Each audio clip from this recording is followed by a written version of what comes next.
एक सुनसान द्वीप पर फंसी एक साहसी युवती एक भयावह जल राक्षस से जूझती है और आखिरकार उससे मुक्ति पाती है। उसके पास चाकू नहीं था, इसलिए वह पत्थर को दूसरे पत्थर से तोड़कर पानी निकालने की कोशिश करती है। जब वह अपने घायल साथी के पास लौटती है तो देखती है कि उसकी सांसें थम चुकी हैं। यह देखकर वह टूट जाती है, लेकिन अब उसे यकीन हो जाता है कि यह द्वीप पूरी तरह निर्जन है, उसके सिवा यहाँ कोई नहीं। वह फिर जंगल में घुसती है। वहाँ एक ऊंचे पेड़ पर लटकता हुआ एक पुराना बैग दिखता है।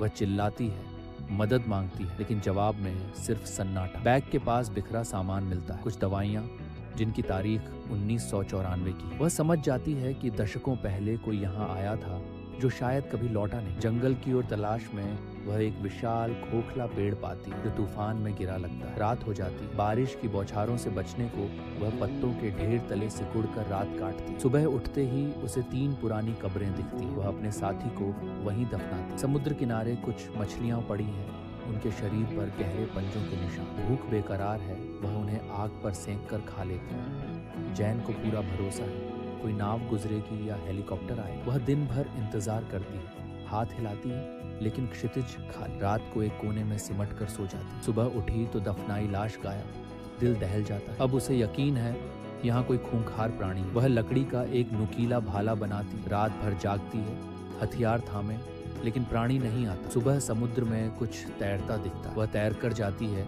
एक सूट के। लौटते वक्त पानी के तल पर एक विशाल गड्ढा दिखता है जिसमें सब कुछ खींचा जा रहा है। वह नजरअंदाज कर किनारे पहुंचती। सूटकेस में कपड़े, जूते, कुछ फोटो।